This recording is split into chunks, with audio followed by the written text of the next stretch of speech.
Welcome to I Love My HBCU ? The podcast where we express our undeniable love for HBCUs, but where we are also not afraid to address a few tough questions. So, sit back, learn a little, love a lot, and rep your HBCU. Hello everyone and welcome to I Love My HBCU ? I have the lovely Dr. Sharon with me today, and she is a double HBCU alum like myself, proudly so, from Winston-Salem State University, as well as an HU Bison. I love it. Dr. Sharon, how are you? I am doing absolutely amazing. Thank you so much for having me. So, Dr. Sharon, I don't want to even, I couldn't if I tried to give the audience an earful of all the things that you do. Give us the top 3 things that you do that you know. You're excited about all of the things that you do. Yes. I'm excited about a couple of the things that you do that I got to read up on, your magazine, for example. Yes. But you tell us. Let me not say it. You tell us. Absolutely. Well, first of all, I would like to say I am a full-time educator. And a lot of people do not know that I'm an elementary. No. Yes, I'm an elementary school principal. And that is very prideful for me. Over 30 years been a public educator. So that's my top thing. I love my education. And as you mentioned, I'm very proud of my magazine, Vision and Purpose Lifestyle Magazine. We launched that in March of 2020. So we are going into 4 years next year. So just really excited about everything that is evolved from that. Definitely excited about that. And I am the host of the I Am Dr. Sharon show, which is an in-studio show that airs on Roku on the VMP channel 1006 on Roku. So that's my top 3 things. Dr. Sharon, when do you sleep? You know what? Everybody always say that. It's so funny, but I've learned boundaries. And I stick to boundaries, and that's how I get everything done. Everything has its place and its time. And I live by that. So I just asked you when do you sleep? You gave an amazing answer that I need to learn because I don't think I have my boundaries as well defined as you have. I've watched you on YouTube and on different spaces. Okay. I have not hit Roku yet, but I Okay. will, I promise. And I find you to always be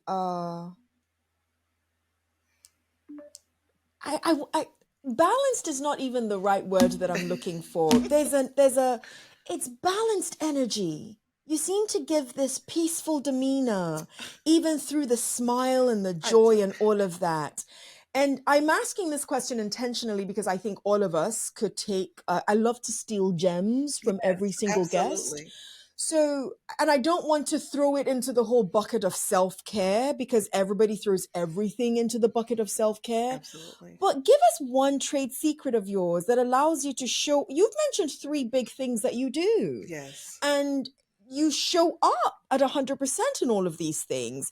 What's one trade secret beyond the boundary keeping that allows you to be this amazing human being in every single one of those spaces? Ooh, that's a loaded question.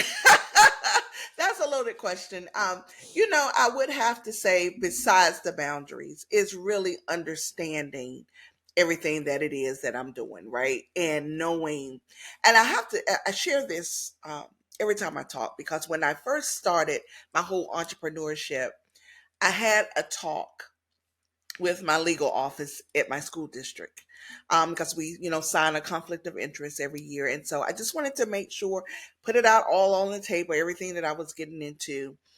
And at the end of the conversation, our chief legal officer, she said one thing that I already knew, but for some reason when she said it, it hit me differently.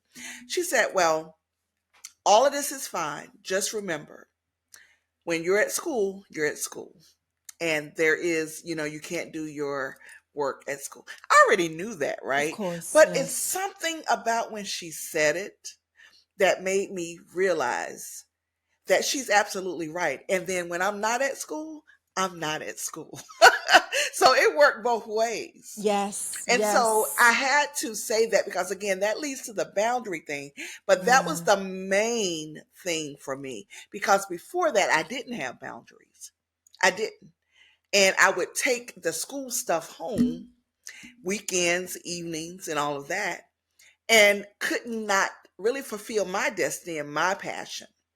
And so I say all of that to say that is the number one key thing. And I want it to be clear about that, because those of us who have 9 to 5s or career Mm-hmm. professionals, Mm-hmm. we oftentimes think that we can't do other things Mm. because of the time issue. Mm-hmm. But I'm here to Mm-hmm. tell you that you can. Mm-hmm. So the second thing, which is what your question is beside the boundary thing, is you got to show up even when you don't feel like it, right? Mm-hmm. And Mm-hmm. I'm gonna tell you, I'm tired. I get behind on different things, right? But regardless of all of that, you've got to show up and you've got to be consistent. Yeah. Yeah. And that's how you are able to at least appear that everything's okay while you're getting it okay, right? And so Absolutely. and so I don't want anyone to think that, hey, I'm sitting here with everything a-okay, because it's not. I get behind sometimes. I'm tired, sometimes I'm frustrated, but you have to show up and you have to be consistent. And Yeah. and that's, to me, that's my key. I appreciate that. I appreciate most of all in what you said is the rule goes the other way as well. I know we like to be reminded you're an educator, I'm an educator, and anyone that works a lot with people, but especially young adults and children, it's they know what we mean when we say we take that stuff home. Yes. And no matter how much people say leave everything there, you can't always leave all of it there. So it's one thing to be warned not to do the stuff when you're at school, be at school. Right. But the reality is your evenings, your weekends, you take that Yes. stuff with you. So Yes. I'm you know how I said I steal gems? Yes, I'm not absolutely. joking. No, I steal absolutely. gems. I really do. And that's when I Tosin need to do a better job at is not always bringing school with me everywhere I go. Exactly. Thank you, Dr. Sharon. Absolutely. Did you know when you came on here that you were going to be Tosin's therapist for 2 minutes? I love it, Dr. Tosin. I love it. I appreciate you. So, Dr. Sharon, I want to throw the rapid fire segment at you. And something tells me I need to bring Delta in there somewhere. Although that's not one of the questions that I have. So for 67 seconds, I'm going to throw a bunch of questions at you. Okay. And I love it when people get nervous. I absolutely love it. All right. So are you ready? Yes, I'm ready. Let's go. You've got 2 of them though. Describe your undergraduate HBCU experience in 1 word. Pride. Pride. This pride thing, everyone, pride. I love it. Okay. If your time in college was a song, what song would it be? Oh my goodness. Dancing in the Street. How about that? Dancing in the Street. Okay. I like it. I like it. Ooh. What do you like most about HBCUs? The close family feel, the close-knit family feel. Absolutely. You know it's coming. If I asked you most, what do you like least about HBCUs? Yes, I would like, you know what, that's really interesting. I would have to say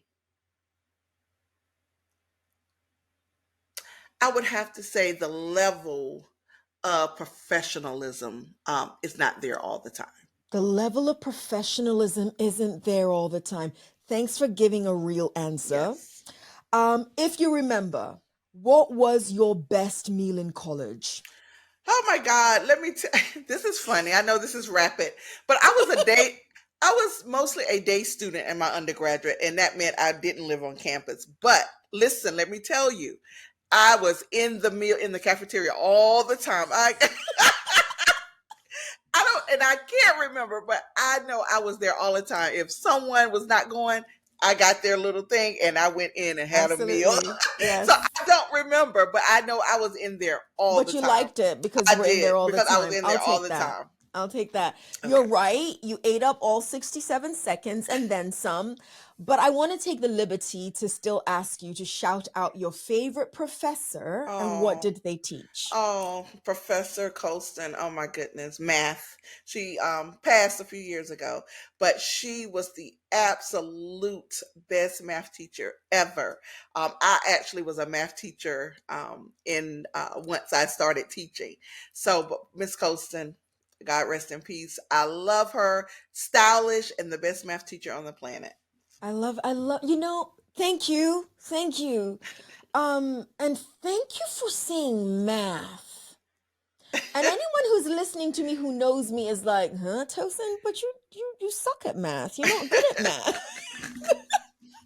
And that is why I am thanking you for saying math. I've never been good at math or numbers.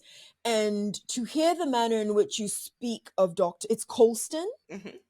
the manner in which you speak of Dr. Colston, I'm learning more and more that with some specific STEM subjects, inclusive of mathematics, if you have a great teacher early on, chances are you don't have this feeling that I have when it comes Yes, to to numbers math. and math. Yes, So, yes, to all the math teachers out there, including yourself, Dr. Sharon, thank you for making absolutely. math a little easier on us. Dr. Sharon, yes, you went to Winston-Salem State as well as Howard University, but I want to lean into your college journey of selecting Winston-Salem State. Yes. Why Winston-Salem State? How did you get there? Oh my God. Yes, my journey to SU. Let me tell you, I did not want to go. That's the first thing. So, first of all, I Winston-Salem is my hometown. Okay, So, okay. I was always involved with everything Winston-Salem. So it's a community school because the Yes. community gets behind Winston-Salem State. We go to the parades, summer programs, just things growing up. So it was familiar for me. So of course I'm Yeah. like, I don't want to go to Winston. I don't want to. We called it state. That's what we used to call it. I don't want to go to Okay. state.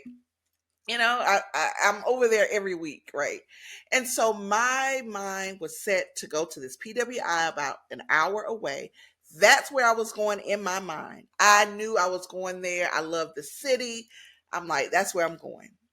Senior year, and both of my parents, by the way, went to Winston-Salem State. Winston-Salem. But still, the HBCU name and title was not discussed. So I didn't know the significance of it. And Wow. which is really interesting. I did not know the significance. All I knew, I didn't want to go there. So about middle of my senior year, we were applying for colleges, and I'm like going to my parents. Okay, how much money do I have? They looked at me like there is no money. It was I can't even describe how disheartened I felt. And that's just how naive I was, right? Thinking we had money put away. I'm thinking they're saving for college. And it was nothing. And I was like, my heart was defeated. And I said, oh my God, I guess I have to go to Winston-Salem State. I have to stay home, continue working because I was working as a senior and I kept my job and paid my way through Winston-Salem State. But when Mm. I tell you, it was the best decision that I could have made for myself.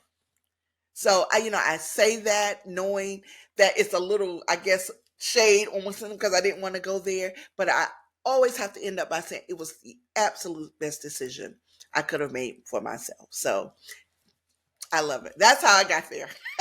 No So money, no money to go where I wanted to go.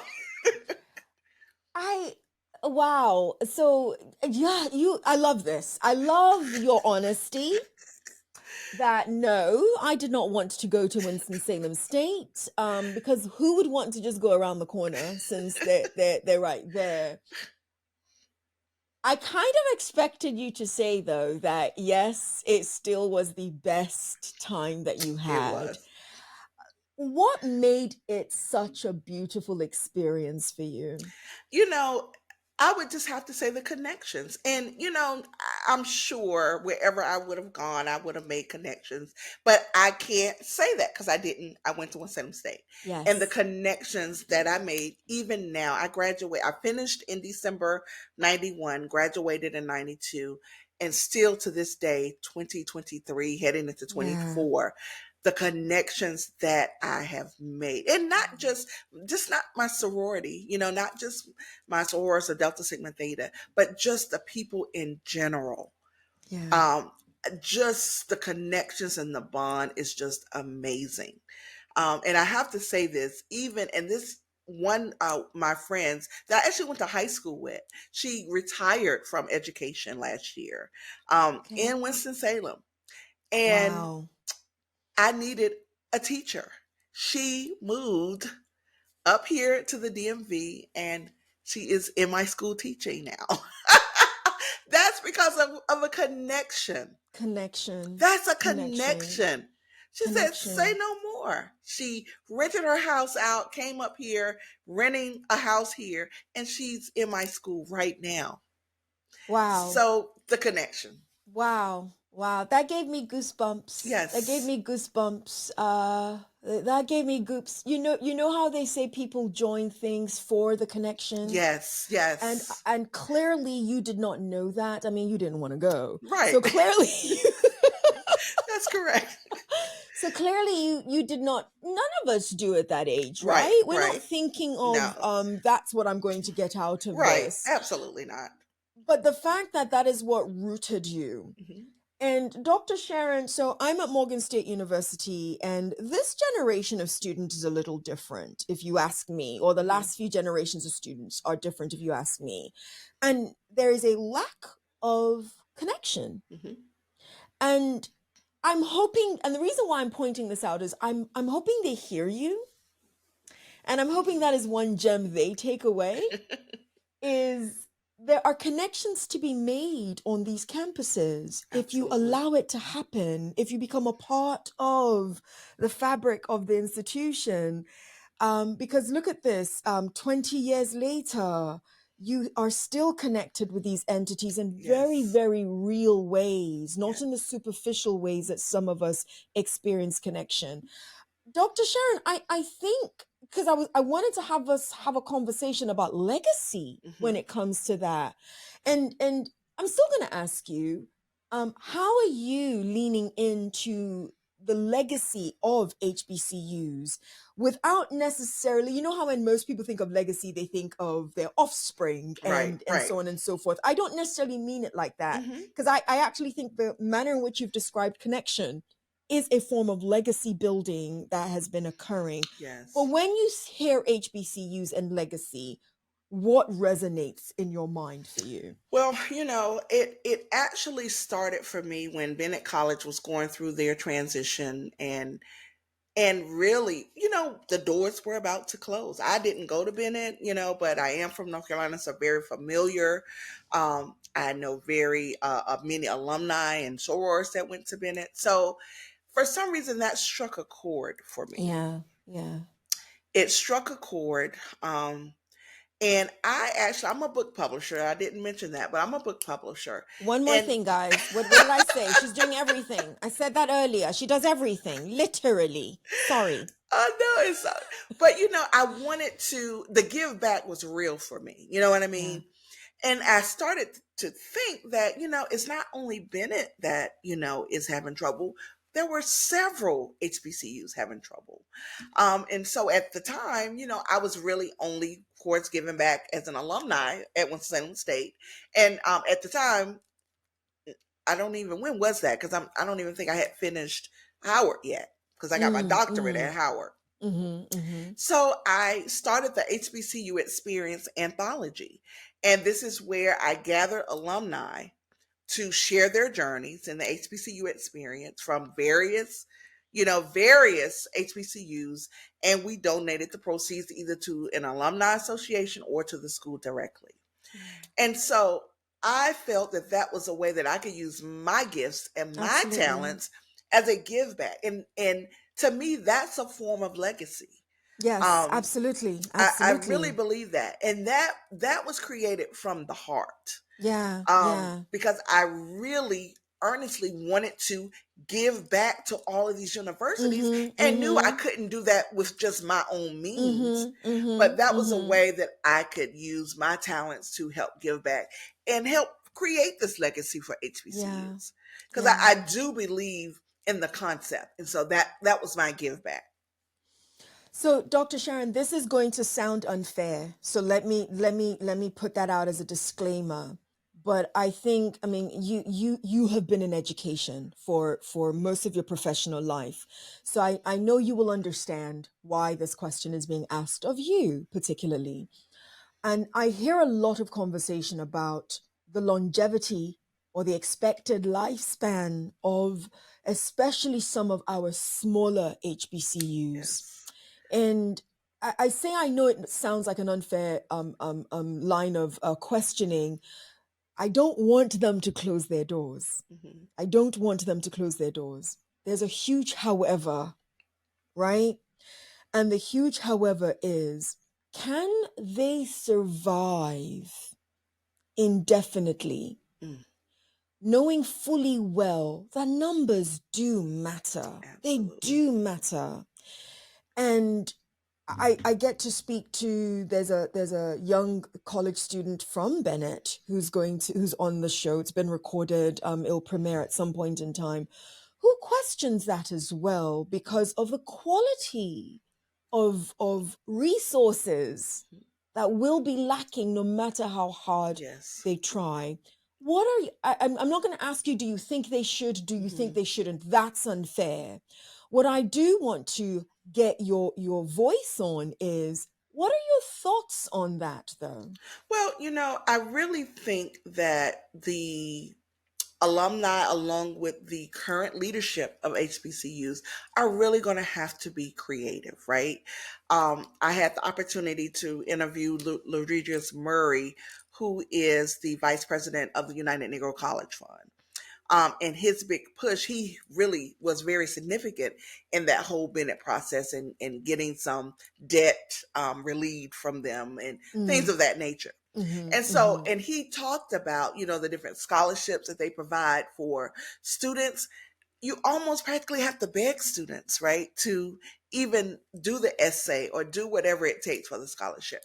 So that's when I would like to lean in on alumni Mm, and the current leadership at these universities. We have to be creative. We cannot yeah. stand on our laurels, because that's not going to allow us to last indefinitely. And you can't always even rely on the big names that come out of some of these institutions, right? It's wonderful.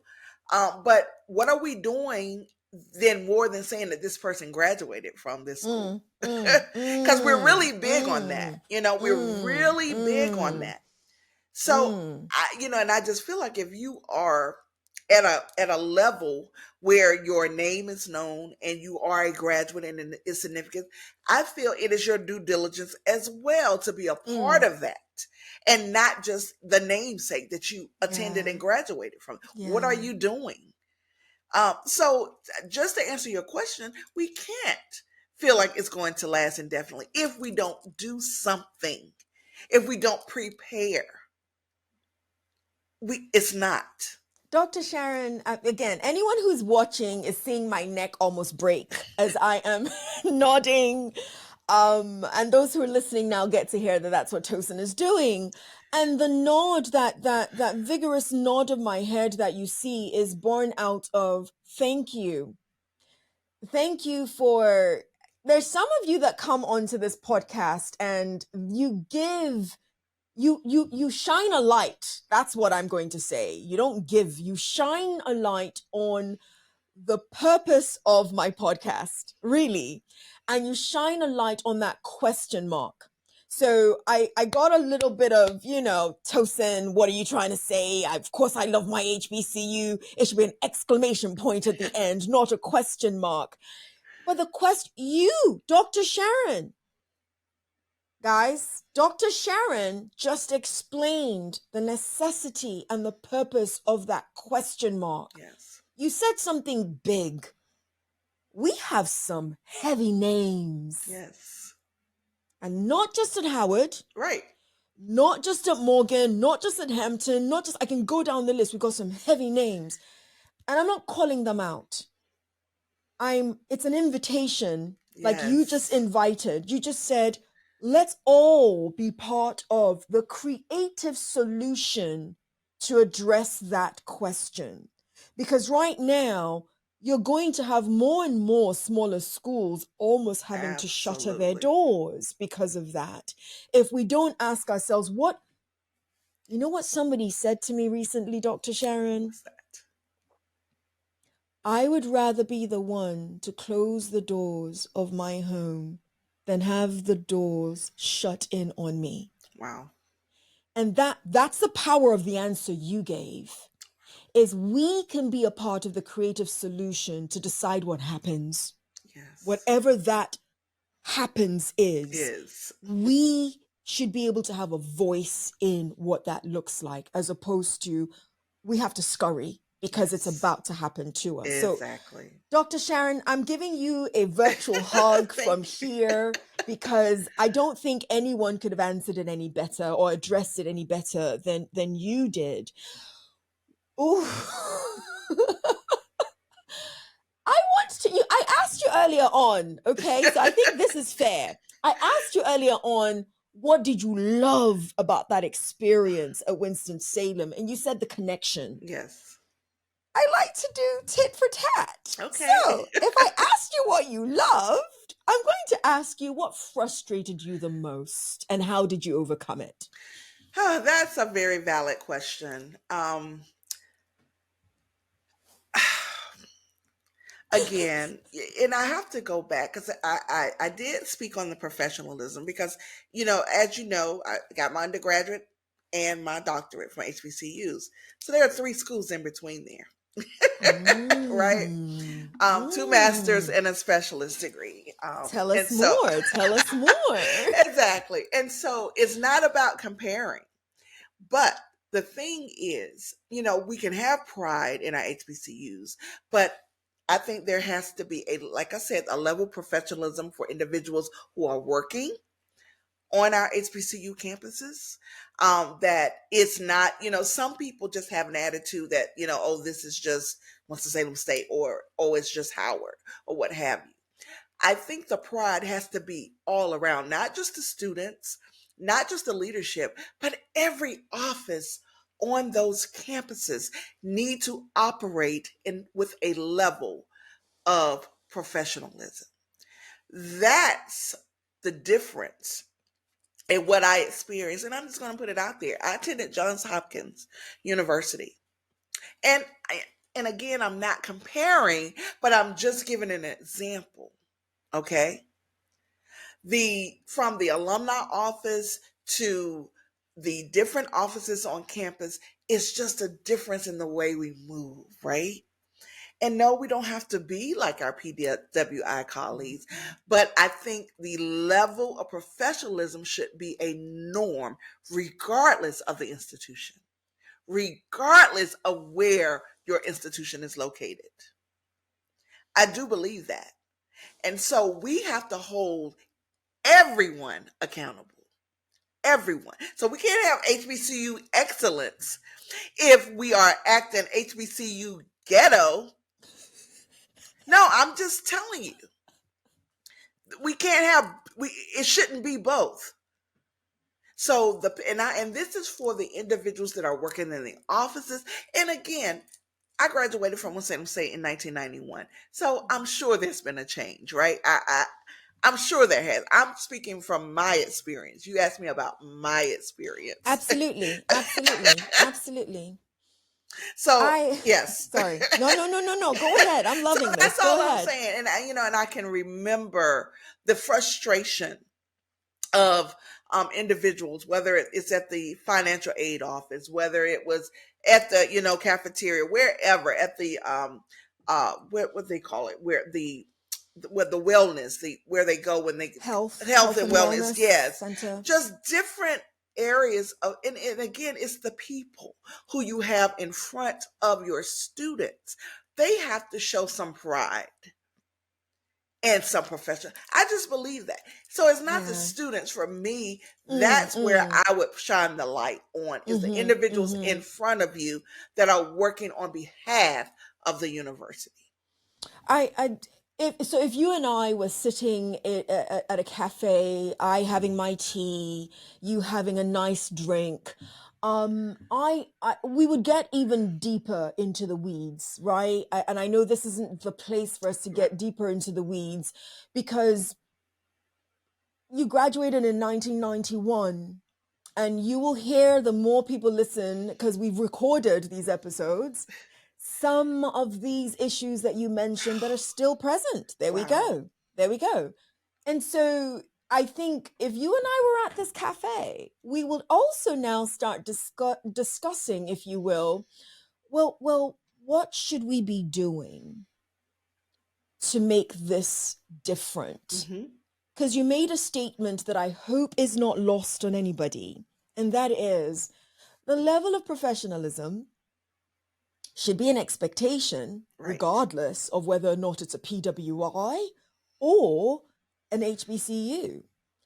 There is an unaffiliated, I call the guests that I speak to that did not go to an HBCU, unaffiliated guests. And you won't believe me until you hear it, but the unaffiliated guest who just went to a school in North Carolina, where you're from, their decision was primarily based on that lack of professionalism. So as much as you and I, listen, look at that HBCU excellence that's splattered across your chest, okay? Right. Because you represent that HBCU excellence. So we love our HBCUs, and we want to always uphold what is best of them, but we also want to help discuss what could change to make things a little bit better. Absolutely. So, yeah, listen. We're going to catch that cafe time, you and I, very soon. Yes, okay? Definitely. Dr. Sharon, finish this sentence for me. Because of my experience at my HBCU, and pick undergrad or grad, it's entirely up to you, I will not.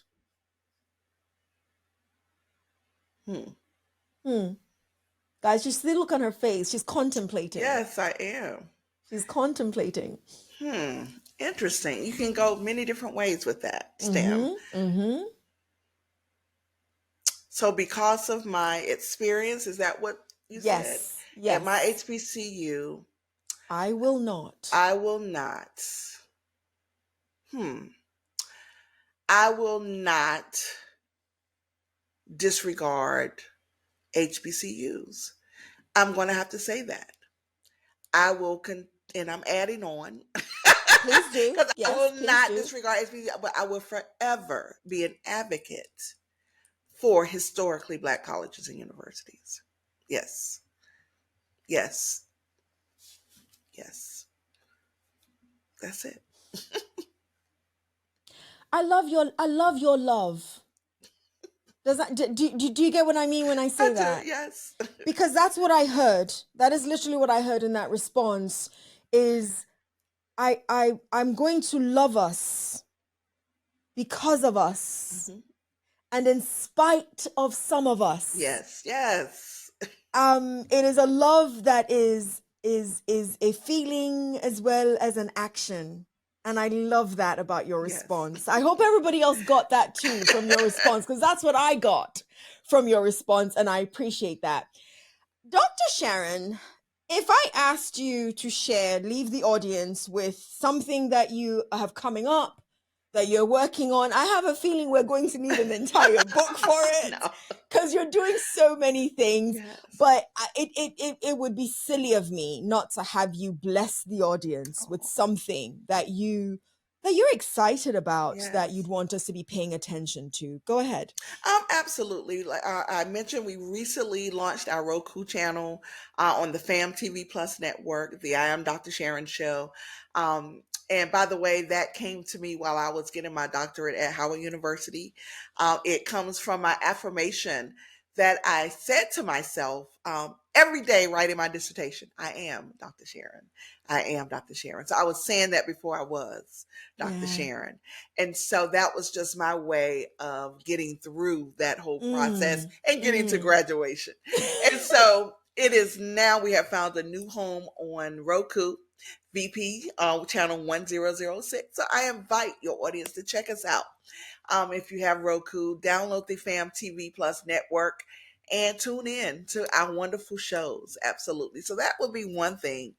And then any HBCU graduates out there who would like to spearhead their own HBCU experience book collaboration, please hit us up. We love to gather HBCUs. We only have about 6 right now. And so we know there is a plethora of HBCUs out there. And so, yeah, we just gather alumni to share their stories. We sell the book, and the majority of the proceeds go straight to that either alumni association or directly to the university. Dr. Sharon, I'm going to get specific information, especially on that last part. Something you and I clearly have in common is a consistent call out for us to show up that I love my HBCU chant Yes. that we all know so well, show the love in action. And some people don't always know how. Yes. And that very last bit that you said, especially, is a very, very specific how. And so for those who may be able to do it that way, they definitely need to be tapping into the HBCU Yes. experience. Dr. Sharon H. Porter, it has been my pleasure having this lovely conversation with you on this episode today. Thank you. I hope that I have earned the honor of people subscribing and liking this, subscribing to I Love My HBCU Yes.